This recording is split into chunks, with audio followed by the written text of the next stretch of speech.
আসসালামু আলাইকুম এভরিওয়ান, আশা করি সবাই ভালো আছেন। যে ডিজিটাল মার্কেটিং এই জিনিসটা কি, এটা বলতে আমরা কি বুঝি, প্লাস আমরা এটাও জেনেছি যে ট্রাডিশনাল মার্কেটিং বলতে কি আর ডিজিটাল মার্কেটিং বলতে আমরা কি বুঝি, প্লাস দুইটার মধ্যে পার্থক্য কি।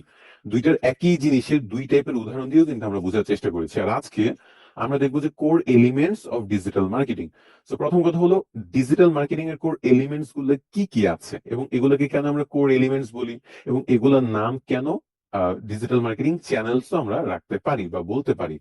দেখেন, ডিজিটাল মার্কেটিং এর মধ্যে যে ব্যাপারগুলো সবচেয়ে পপুলার বা যেগুলা এর মধ্যে পড়ে, সেগুলো হলো social media marketing, PPC marketing, content marketing, email marketing, affiliate marketing, video marketing, influencer marketing এবং এসইও। এগুলো হলো কোর এলিমেন্টস অথবা মার্কেটিং চ্যানেলস। দেখেন, ডিজিটাল মার্কেটিং আপনার কোথাও না কোথাও তো করতে হবে, তাই না?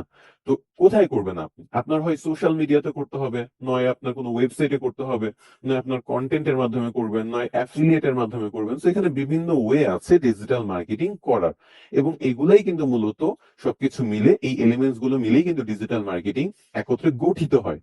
সো আমরা যখন নেক্সট ক্লাস থেকে প্রত্যেকটা জিনিস, এই যে লাইক সোশ্যাল মিডিয়া মার্কেটিং বলতে আমরা কি বুঝি সেটা আমরা এক্সপ্লেইন করব, সেটা আমরা প্র্যাকটিক্যাল কিছু উদাহরণ দিয়ে বোঝার চেষ্টা করব, তখন আপনারা আরো ভালোভাবে প্রত্যেকটা এলিমেন্ট সম্পর্কে আপনারা আরো ভালো ধারণা পাবেন, প্রত্যেকটা চ্যানেল সম্পর্কে ধারণা পাবেন। আজকে মূলত আমি জাস্ট আপনাদের এলিমেন্ট গুলোর সাথে একটু পরিচয় করিয়ে দিচ্ছি, যেখানে যে এলিমেন্টস গুলো আছে, কমন যে এলিমেন্টস গুলো আছে, কমন যে চ্যানেলস গুলো আছে, সেগুলো কি। এবং এই চ্যানেলস গুলো কিন্তু এর মধ্যেই সীমাবদ্ধ না, আরো এরকম 20 থেকে 25টা আপনি বের করতে পারবেন ডিজিটাল মার্কেটিং এর চ্যানেলস গুলা বা এলিমেন্টস গুলো। তার মধ্যে একেবারে কোর এলিমেন্টস যেগুলো, যেগুলো দিয়ে ডিজিটাল মার্কেটিং এর ভিত্তি সাধারণত তৈরি হয়েছে, এবং এটা প্রতিনিয়ত চেঞ্জ হচ্ছে, কারণ ট্র্যাডিশনাল মার্কেটিং এর মতো ডিজিটাল মার্কেটিং কিন্তু স্থির না। এটা প্রতিনিয়ত চেঞ্জ হচ্ছে, আপডেট হচ্ছে, নতুন নতুন টপিক ইনক্লুড হচ্ছে।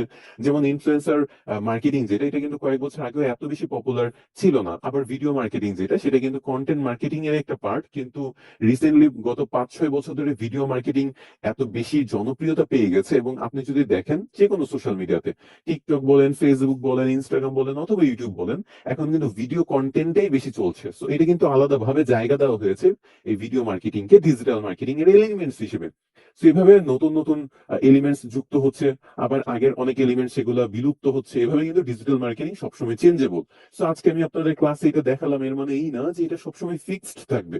এটা আপনাদের একটু ভালোভাবে ধারণা দিয়ে দেওয়ার চেষ্টা করছি, যে আপনারা কখনোই ধরে নেবেন না ডিজিটাল মার্কেটিং সবসময় ফিক্সড কিছু। 4-5টা জিনিস সম্পর্কে জেনেছেন অথবা 4-5টা জিনিস আপনি শিখেছেন, এটাই ফিক্সড। এর আগেও কিছু নেই, এর পরেও কিছু নেই। এটা সারা জীবন একই রকম থাকবে না।